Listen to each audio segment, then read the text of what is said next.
Yeah, how's it going? So this is another little tech choice that everyone was asking about, the Summon Monk.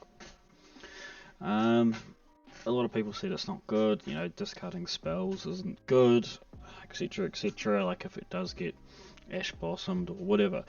But there's a reason you run it, because it is now actually another extender. You do run enough spells to validate it, and then you can actually, if you open really well, it turns into a full combo start plus Rafflesia, and I'll show you what it does with a hand like this. This is in fact a hand that I opened in the tournament. I know it might not be this good all the time, but this is just a demo what I can do with it. So yeah, let's just get started. So the monk's going to start. It's going to activate. Might as well get rid of the call bar. I did, because you can only activate one of them. Depends what you're doing. I'd probably prefer both. But yeah, I mean, it is what it is. And because you've opened enough spells like this, the monk actually has a lot of value. Now, as well. So now I'm going to activate and get rid of the Cellon. And you might be thinking, well, why get rid of the Cellon? The Cellon's amazing. The card's going to get you a ton of advantage, and you are correct, it is amazing, and it will get me a ton of advantage, but it's not doing anything for me now. I'll show you why you can afford to pitch any of the Madolche spells in a sec. So what you can do here is you summon your Angeli. You can't summon Petting Seesaw because you'll be locked in, so you won't be able to summon the Rafflesia here. Now you can just activate and do the normal get the hoop cake in defense.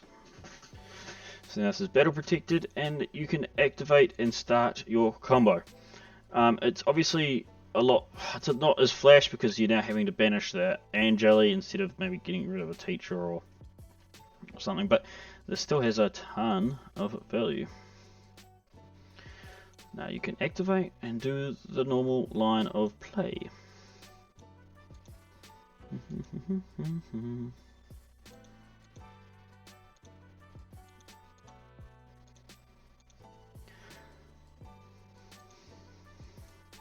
Now you can go here. You can actually miss this step completely because you already have a Madolche in your graveyard. And that's what the Summoner Monk lets you do.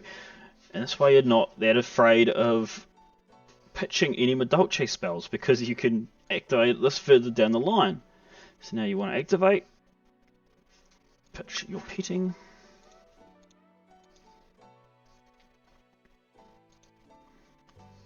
Yes, I would like to. Search the Chateau. Activate the Chateau. And you can see here your Chocolate Island mode actually has a lot of... Well, you get extra summon, don't you?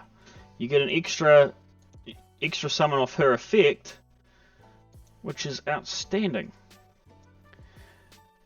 And because we didn't activate the teacher when we at the first line of play, it gives us another little tricky line of play that we can do here. So if you did activate the teacher, maybe, I don't know, you know, or you have no way to shuffle things back into the deck, you probably would just grab the Pomerade. It's fine. And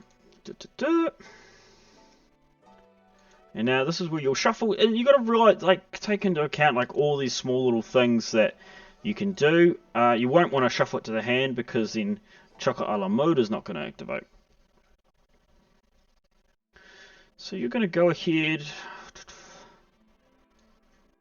and say yes. And you can see here that if I was to summon Mesa Gelato, I'm going to miss timing. So this is where you summon the Cruff.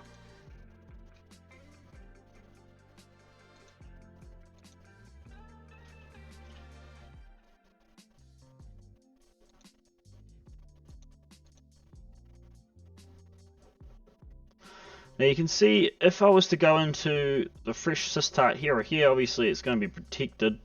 But now it actually doesn't let you activate Cruff, which is a bit rough. It actually doesn't matter. You could probably get rid of this. If you want to go into that, it's fine. It probably doesn't matter too much. It actually doesn't matter what you summon there, to be fair with you. And you can either do that or that. And now you have the Sistart, which is protected. Yeah. So you can set everything else, and this is a very hard board to break. I did probably misplay. I probably should have got the Pomerade somewhere along the lines, but it doesn't really matter. Okay, it doesn't matter. It is what it is. But yeah, this is awesome. So instead of the ticket, you probably should have got the Pomerade and then go off like this. But now you have so much protection. They need to break this board for you to not be able to play again. The start of this turn, you've got your Glass Fillet, which can probably get rid of their cards in graveyard. So there's a lot of maybe you might get some use out of that. You can protect the Hoot Cake, and oftentimes if the Hoot Cake will survive, you're going to win the next turn, because it just lets you start over. This is protection all the time. Now the thing is, why I don't like this card is because I've played this deck a ton. Okay, I've been playing this deck for years and years and years. But recently, summoning this was a no-no for me, because a lot of decks would run Utopia Double or Nothing thing.